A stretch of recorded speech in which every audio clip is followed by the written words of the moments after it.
On Kreet, there's an abandoned laboratory, once filled with scientists and researchers from the far reaches of the United Colonies. The laboratory now lies dormant, with the dead bodies of its former occupants scattered throughout. What happened to this place? Where did everyone go? And what went wrong? This is the story of the Kreet Research Lab. Walking towards this place, the atmosphere is inescapable. Upon entering the building, you're greeted by a rundown facility with test tubes and lab equipment. Curiously, Vasco makes an observation about markings at the entry point. Curious. These are United Colonies markings, but we are in Freestar Collective space. It then stands to reason that this was once a secret QC facility.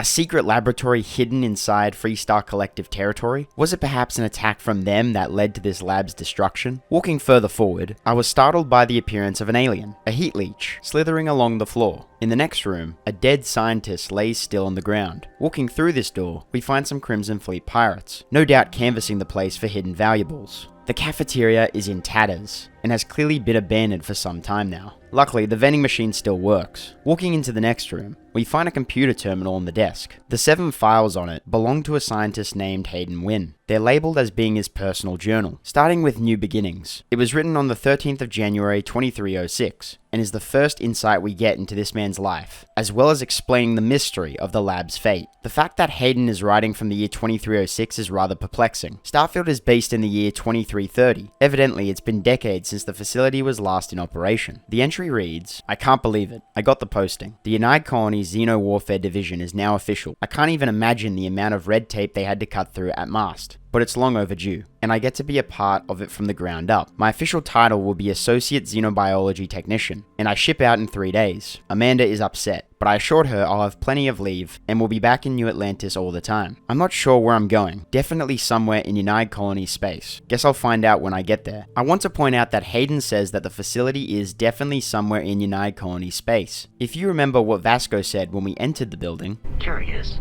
These are United Colonies markings, but we are in Freestar Collective space. it is clear that at least in present day, this planet is under the thumb of the Freestar Collective. Either that wasn't the case in 2306, or the United Colonies were indeed operating on the planet in secret. Or perhaps it is neither, and he is actually referring to another scientific laboratory, and not this one. Let's find out. The next document, titled Candidate 1, was written on the 6th of February 2306, almost an entire month after New Beginnings. It reads, "We got our first extraterrestrial candidate today. What appeared to be an alien form of Heatleeches venusta, essentially a giant spider. Mickelson, in full protective gear, attempted to attach the neural control interface. Our security detail is still trying to remove him from the cocoon, and we had no choice but to put down the creature. A minor setback. None of us expected success on the first try. I heard Dr. Paulson tell the others that a detachment of United Colonies Marines is scheduled to deliver another creature next Thursday. From this, it is clear that the United Colonies scientists were running neurological experiments on alien subjects. Presumably, the scientist who entered the creature's cocoon would have attempted to plug the neural control interface into the alien's brain. But needless to say, he was unsuccessful. The next note is written on the 5th of May, and is titled, Ashta Specimen. I'm not sure how they managed it, but the United Colonies Marines actually managed to bring us an Ashta. It's not that the Ashta is a terrifying beast and natural predator. Those are both exceptional and wonderful qualities, and essential to the work we're doing here. It's that the Ashta is native to the planet Aquila, in the Cheyenne system, home to Aquila City, capital of the Freestar Collective. Leave it to a group of ground pounders to grab a candidate right from the enemy's backyard. Though it does beg the question, have Freestar Collective scientists managed to weaponize their greatest natural predator? If so, our timetable just got accelerated. This is extremely interesting, as it's clear from Hayden's own internal monologue that even he doesn't know how United Colonies Marines managed to get an Ashtar, which is essentially a giant alien beast for those unfamiliar. Hayden also questions whether or not the Freestar Collective have weaponized the Ashtar as an alien weapon of war, writing that if this is the case, then our timetable just got accelerated. This gives us a clear motive for the United Colonies lab. They want to develop technology that will enable them to use aliens for combat application. This also explains why they are testing a neural control interface on their alien subjects, as this would, in theory, allow them to control their behavior. The next document was written on the 7th of May, only 2 days after the previous one. It is titled Trial Failure, and says, Any fears that our Freestar Collective counterparts have managed to weaponize the Ashta have been completely dispelled. After the Mikkelsen debacle, we determined the neural control interface should only be attached under full sedation, so that wasn't an issue. The problem started immediately afterward. The Ashta proved incredibly resilient to synchronization, and we never achieved control fidelity beyond 47%. Dr. Chin's arm was nearly ripped off 5 minutes into the first trial. In short, the Ashta simply can't be controlled. If not by us, then certainly not by the Freestar Collective. Dr. Paulson has been in touch with Colonel Kasarov. Looks like the Marines will have another species collected and dropped off by this time next week. Hayden believed it would be very unlikely for the Freestar Collective to have any feasible control over the Ashta, as their own attempts at controlling the beast were entirely unsuccessful. 5 days later, on the 12th of May, Hayden writes this under the heading More Disappointment. Another creature, another failure.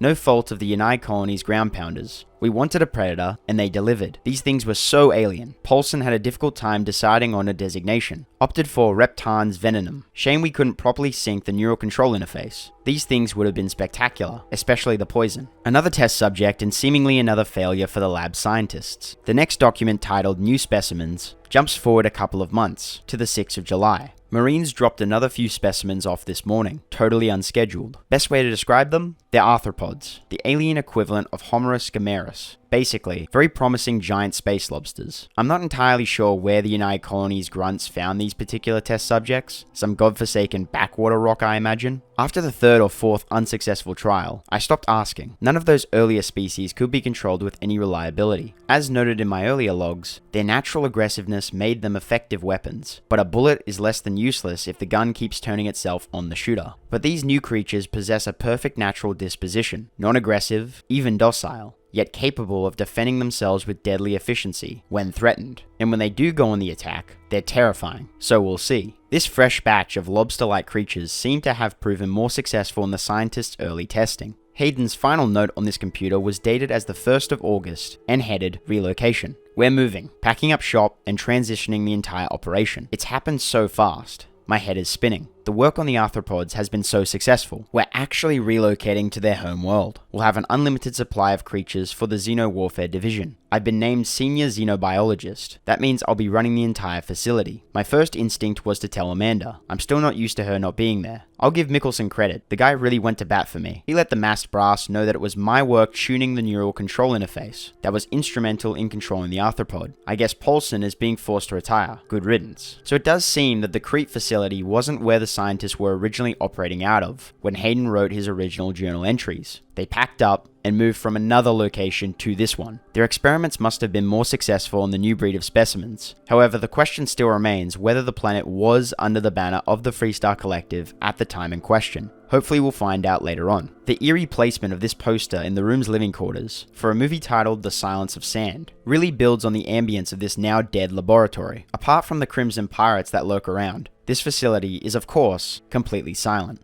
Through this door we encounter more Crimson Fleet pirates. You also find some strange alien flesh samples bobbing up and down in vats of fluid, and these small balls of flesh inside broken glass enclosures. This one has a very large hole in it now, where the glass was shattered. Inside, it has some contaminated fluid remaining, and what looks to be large, unsettling marks from the monster that was enclosed here. Possibly one of the specimens that Hayden was referencing in his journal. Above one of these specimen enclosures is a message remaining on a whiteboard. Most of it is illegible due to dry blood stains covering it, but we can make out 2 words. Feeding detail. This experiment, visually speaking, looks like the failed spider specimens that were written as being unsuccessful, although it could also be that these genetically modified creatures have had their appearance changed during experimentation. And it could also be a completely different specimen we haven't heard about yet. Another whiteboard has an ominous image of one of the samples, with long deformed arms and a flowchart surrounding it, as well as the dead remains of scientists scattered throughout the room. Next to the samples on a desk, you'll find another computer terminal with 4 more documents. The first one is headed Project Petshop and was written on the 11th of February 2307. This is notable as the last entry we read, Relocation, was written on the 1st of August 2306. In terms of the timeline of events, we're jumping just under a year forwards. Unlike the previous documents, this one has the Kreet Research Facility specified in one of the subheadings, noting that Hayden and the experiments he was referring to were now operating out of Kreet. It also now reads as a project log instead of a personal journal.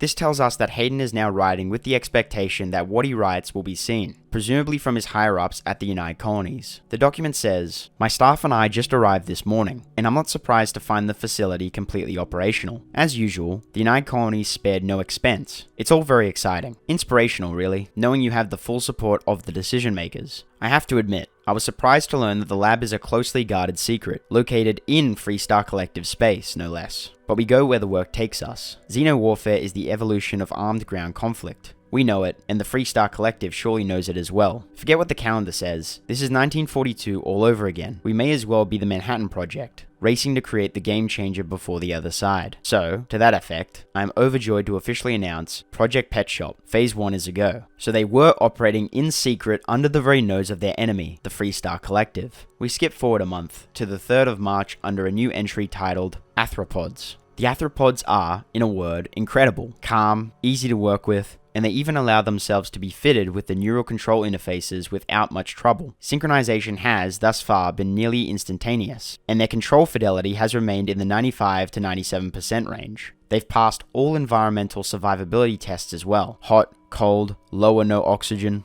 I'm pretty sure these things could operate effectively in any environment. Most promising is how well they've already integrated with the Red Devils, who have joined us for a period of extended training. After all, they'll be leading the creatures into combat, so it's critical they establish a war bond. From how he ends this log, the scientists were already integrating their alien test subjects with a bastion of the United Colonies armed forces. The next document is titled Success, and was written on the 7th of August, 4 months after the previous entry. After months of testing a variety of extraterrestrial species, I am overjoyed to report that we have finally found a species that will serve as the backbone of the United Colonies Xeno-warfare division. The Arthropods are everything we hoped for and more. Imagine a pack of alien beasts suited to any terrain, capable of instantly obeying any command. I have designated these beasts Obedientes Pes, but we just call them Stalkers. I think it may finally be time to crack open that bottle of Chateau Avignon 2170. This is a very important entry, as it specifies that the lab named their test species as Stalkers. When you initially land on Kreet, as you approach the lab building, you actually encounter a Kreet stalker. It fits the description perfectly of a monstrous lobster, as Hayden had described in his notes previously. Which begs the question, how did this experiment go so wrong? The final project log on this computer, titled The Red Devils, was written on the 12th of August, only a few days after the previous one. The Red Devils' progress with the Stalkers has been nothing less than amazing. Now I see why they're so highly regarded in United Colonies military circles. None of the crap you see with the regular grunts. These are focused professionals. After another week of training here in the pet shop, I'm confident they'll be ready for a live test in the field. Mickelson suggests I contact Colonel Kasarov and find out where his Marines grabbed that spider from in the early trials. He wants his comeuppance, but then it would make for a good trial. Upstairs you find more test enclosures. These ones contain what looks to be the Heatleech alien that we saw at the very beginning of the lab. How did they get out? This indicates that the United Colonies lab on Kreet was also researching and conducting tests on other species of alien. On the whiteboard next to these glass enclosures, the terrifying image with the heading in bold, Experimental Analysis of Selected Clone Cell, with a diagram of what looks to be the creature's brain and some tumor growth liquid. The lab was dedicated to the application of the neural control interface on many different types of species, perhaps poetically. Many other deceased bodies of the lab scientists lay dormant outside this room, with scratch markings lining the floor. I don't know if the Stalker specimens escaped and caused all of this damage, or if it was one of the many others that the lab had been experimenting on. In the next room, there are more Crimson Fleet pirates hanging around, and through this door, we find a lab with more specimens inside glass containers. These ones look different than the others though. This one looks more like the monstrous limbs of the creature shown in the whiteboard drawings. However, this one, on the other hand, looks like a brain and spine. Is it possible that the lab used the DNA of their live specimens to create synthetic copies of their bodies, perhaps genetically engineering them to be more fit for purpose in combat for their military application? Outside this room, we find another specimen in a glass container. This one looks very different than the rest though. There is also an office here that requires a digipic to access. Another computer terminal is in here, with 4 more project logs from Hayden. The first one, War, takes another big leap forward in time, to January 5th of 2308. We're at war. By establishing the colony of Vesta, the Freestar Collective have forced the United Colonies' hand. The unmitigated goal, thinking they could establish control over a 4th star system. Such a flagrant violation of the Treaty of Narion. Our diplomats try to resolve this peacefully, but the Council of Governors wouldn't listen to reason. Apparently they claimed that Vesta was not a colony, but rather just an insignificant farming outpost. Nice try. By all accounts, the Red Devils and Stalkers worked in perfect unison. The results were everything we could have hoped for. No Red Devil or Stalker casualties. Vesta's defenders were apparently taken by complete surprise, which greatly contributed to their fatality rate, 93%. This is a great day for the Red Devils, a great day for the United Colonies, and a great day for xeno-warfare. Note, no, it's not lost on me that this classified facility is actually located within Freestar Collective space. So goes the great game. This is a very significant piece of writing, not just for the story of the Kreet Research Lab, but for the major lore points in the war between the United Colonies and the Freestar Collective. It describes the lab-produced Stalkers in action alongside the United Colonies Red Devils Battalion. The next document, titled Phase 2, was written a few months after the last one. It reads, "It's finally time. After a number of successful missions with the Red Devils, the Stalkers have proven to be exactly the weapons we had hoped for, so it's time to expand our operations. MAST has finally approved the next stage of this facility's operations. Project Petshop, Phase 2 will now commence. This could explain the different species of life forms and body parts we found throughout the lab. It's clear that the United Colonies wanted more applicable alien life forms for their war with the Freestar Collective, and so the lab started experimenting with new test subjects. Written on the 18th of April, the next log, titled Stalkers, explains that the lab's focus had now completely shifted. We've officially stopped work on the Stalkers. There are enough creatures in the field to serve the Red Devils, who haven't been here to train in over a year. If they need more, we can easily gather some from the planet and fit them with neural control interfaces. But from this point on, our focus is Phase 2. The final log, written on the 1st of May, finally gives us an answer as to what the lab was hoping to use Heatleeches for. Throughout the settled systems, from civilized worlds to backwater bush towns, pilots have had to deal with the nuisance known commonly as the Heatleech. I had my own unpleasant experience 4 years ago, at the New Atlantis spaceport. My transport was delayed, while the deck crew removed a few of these filthy little things from the thrusters. They're attracted to heat, feed off it through some endothermic process, so thrusters are the perfect place for them to hide. They can take a full afterburner burst with no ill effects. No ill effects on the Heatleeches, that is. A ship with an infestation can generally expect a 3 to 5% drop in thruster efficiency. Working with the Heatleeches has been interesting, if not entirely satisfying. We have 11 of them in the lab, and by all accounts, they're completely innocuous, save for their heat siphoning properties. But what if there are a way to weaponize them? Perhaps artificially enhance their heat siphoning to completely and instantly disable a ship. Or even better, to somehow reverse the process so that they transfer their own heat into a ship. Someday. Today I fear we lack the means to do either. Upstairs we see the end of our author, Hayden Wynn, as his body lies dead on the ground. The escaped creature who killed the other scientists seems to have gotten to him too. On his desk, we find an audio log from him recounting the events that led to the lab getting abandoned. It's loose. The Terrormorph is loose. We can't stop it. When we tried to sync with the neural control interface, it just completely flipped out. Broke through its containment chamber like it was made out of paper. It killed Michelson, Cobb, and Sumatri in all of 1 minute. I'm not even sure where it is now. It took off deeper into the facility. A security detail went in after it, but good friggin' luck.